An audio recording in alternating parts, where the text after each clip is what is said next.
Hello मेरे प्यारे बच्चों। आपके क्रश अगर आपके पास में बैठ जाए तो शौक लगता है कि नहीं? लेकिन उसमें तुम्हारा जान नहीं जाता। लेकिन आज जो टॉपिक पढ़ने वाले हैं इलेक्ट्रिसिटी, इसका शौक अगर तुम्हें लग जाए तो तुम्हारे जान जाने की चांसेस है। तो चलिए इसे अच्छी तरह से जानते हैं और क्लास 10 की बोर्ड में फोड़ते हैं।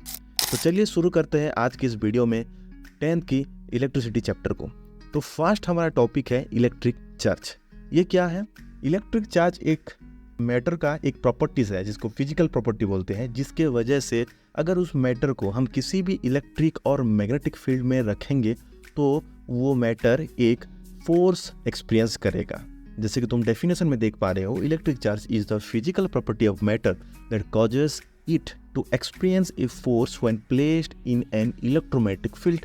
एंड इसको क्यू में डिनोट करते हैं और इसका यूनिट होता है कूलम, कैपिटल C, याद रखना। और Q इक्वल टू क्या है? N into E। N है number of charge and E है चार्ज ऑफ द इलेक्ट्रॉन। ठीक है। नेक्स्ट वन हमारा है इलेक्ट्रिक करंट। इलेक्ट्रिक करंट क्या होता है? The amount of flow of charge in a particular unit time. ठीक है, किसी भी एक पर्टिकुलर यूनिट टाइम में कितना चार्ज फ्लो हो रहा है उसके अमाउंट को हम बोलते हैं इलेक्ट्रिक करंट। एक पर्टिकुलर टाइम में कितना चार्ज फ्लो हो रहा है उसका अमाउंट को बोलते हैं हम इलेक्ट्रिक करंट। और एक चीज हमेशा याद रखना, सर्किट में या फिर वायर में चार्ज का डायरेक्शन एंड इलेक्ट्रॉन का डायरेक्शन हमेशा ऑपोजिट होता है। ठीक है, चार्ज का डायरेक्शन एंड इलेक्ट्रॉन का डायरेक्शन हमेशा अपोजिट होता है। यहाँ पे देखो, इलेक्ट्रिक करंट को I से डिनोट करते हैं और I equal to Q by T. Q मतलब क्या है? चार्ज। T मतलब क्या है? यहाँ पे टाइम है। और I का यूनिट क्या होता है? एम्पियर होता है। ठीक है, I का यूनिट क्या होता है? Ampere. Next, electric potential. The work done to move a unit charge from one point to another point. मतलब किसी भी एक यूनिट चार्ज को, मतलब सपोज 1 कूलम का चार्ज है या फिर 3 कूलम का चार्ज है, उसको अगर हम एक जगह से दूसरी जगह पर लेने के लिए जितना वर्क करेंगे उसको बोलते हैं इलेक्ट्रिक पोटेंशियल। जैसे कि तुम्हारे स्कूल जाते हुए तुम्हारा स्कूल बैग को तुम्हारे घर से स्कूल तक लेते हो या फिर स्कूल से घर तक लाते हो, तो उसमें जो वर्क लगता है, कुछ तो वर्क लगता होगा ना। इसी तरह एक चार्ज को अगर हम एक जगह से दूसरी जगह ट्रांसफर कराएंगे, उसमें जितना वर्क डन होगा उसको हम बोलते हैं इलेक्ट्रिक पोटेंशियल। उसका फॉर्मूला क्या होता है? V equal to W by Q. W मतलब वर्क डन, Q मतलब अगेन चार्ज होता है, और E बाई क्यू मतलब क्या है? E मतलब एनर्जी होता है और Q मतलब चार्ज होता है। और V क्या है? इलेक्ट्रिक पोटेंशियल, जिसका यूनिट क्या होता है? V से वोल्ट, VOLT। ठीक है।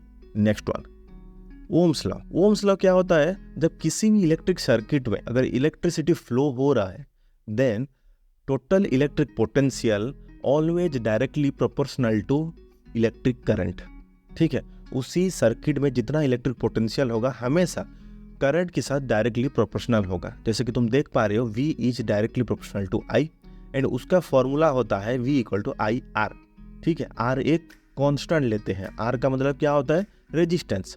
रेजिस्टेंस क्या है ये आगे जानेंगे। ठीक है, और ये V इक्वल टू IR को हम लिख सकते हैं V by I equal to R। ये एक लॉ है, इसीलिए इसका पर्टिकुलर यूनिट नहीं होता है, लेकिन फिर भी मैं बोल रहा हूँ V मतलब क्या? पोटेंशियल मतलब वोल्ट उसका यूनिट, I मतलब करंट उसका यूनिट होता है एम्पियर, R मतलब रेजिस्टेंस उसका यूनिट होता है ohm, OHM। Clear? Next one is resistance.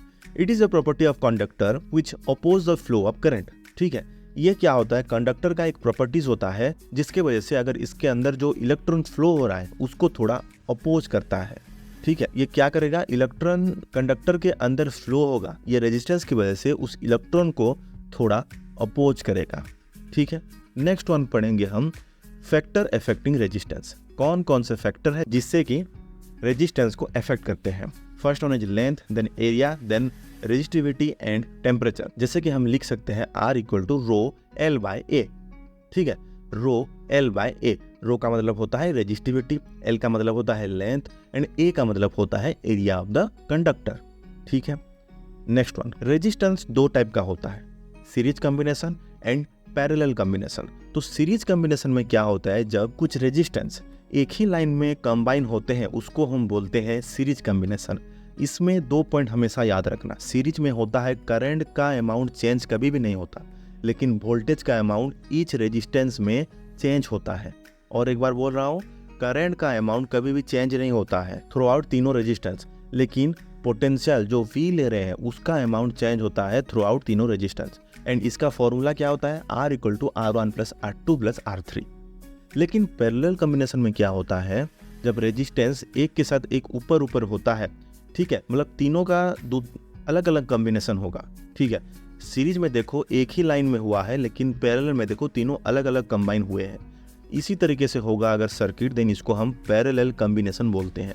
ये सीरीज का ऑपोजिट होता है। इसमें क्या होता है, इसमें वोल्टेज सेम रहता है थ्रू आउट द तीनों रेजिस्टेंस, लेकिन करंट ईच रेजिस्टेंस में चेंज होता रहेगा, डिवाइड हो जाएगा, ठीक है। ये 2 पॉइंट हमेशा याद रखना। अगर बोर्ड्स में दोनों के बीच में डिफरेंस पूछेगा तो ये जरूर मेंशन करना, ठीक है। और इसका फाइनल रेजिस्टेंस कैसे निकालते हैं, 1/R equals 1/R1 plus 1/R2 plus 1/R3 होता है।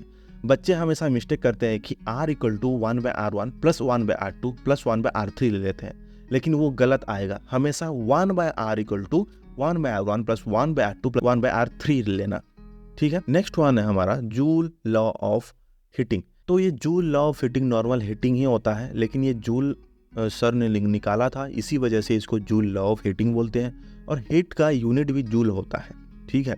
ये उसका नाम से ही तुम्हें पता लग जाएगा, एग्जाम में कोई दिक्कत नहीं होगा इसका यूनिट को लेकर, ठीक है। तो फर्स्ट होता है ये टाइम के साथ प्रोपोर्शनलिटी फॉलो करता है। सेकेंड वन रेजिस्टेंस के साथ प्रोपोर्शनलिटी फॉलो करता है। थर्ड वन क्या है, ये करंट की स्क्वायर के साथ प्रोपोर्शनलिटी फॉलो करता है। एंड इसका फॉर्मूला क्या है, H equals to V into I into T. V क्या होता है पोटेंशियल, I क्या होता है करंट, T होता है टाइम। इसका यूनिट क्या है, joule, H equal two joule होता है। देन सेकेंड फॉर्मूला क्या है, I square R T. I मतलब करंट, R मतलब रेजिस्टेंस एंड T मतलब टाइम, ठीक है। नेक्स्ट वन हमारा है इलेक्ट्रिक पावर। इलेक्ट्रिक पावर क्या है, किसी भी इलेक्ट्रिक सर्किट में जितना एनर्जी कंज्यूम्ड होता है उसको हम इलेक्ट्रिक पावर बोलते हैं, ठीक है। किसी भी इलेक्ट्रिक सर्किट में जब इलेक्ट्रिसिटी फ्लो होगा, कुछ ना कुछ तो एनर्जी कंज्यूम हो रहा होगा ना। कंज्यूम मतलब यूज समझ लो, एनर्जी तो यूज हो रहा होगा।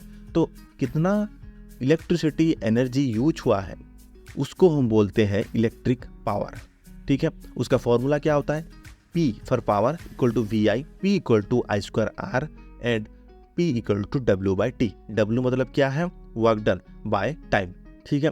तो अगर आपको पावर का यूनिट पता है मुझे कमेंट सेक्शन में बताना, क्योंकि ये रिवीजन सीरीज है तो क्वेश्चन तो पूछ ही सकता हूँ। सो आज के लिए बस इतना ही। आई होप आपको ये वीडियो अच्छा लगा होगा। जल्द से जल्द इलेक्ट्रिसिटी चैप्टर को कवर करने की कोशिश किए, और आई होप ये बहुत जल्दी ही था, जिसके वजह से तुम्हारा रिवीजन भी थोड़ा फास्ट हो गया होगा। So if you like this video then do like, share and subscribe. And जो नीचे रेड बटन पड़ा हुआ है उसको थोड़ा टच कर लो यार, जिसके वजह से वो वाइट हो जाएगा एंड मुझे थोड़ा मोटिवेशन मिलेगा, क्योंकि ये बनाने में बहुत टाइम लगता है, ठीक है ना। एंड हमारा नेक्स्ट वीडियो जल्द से जल्द आएगा। तब तक के लिए tata bye bye and good luck.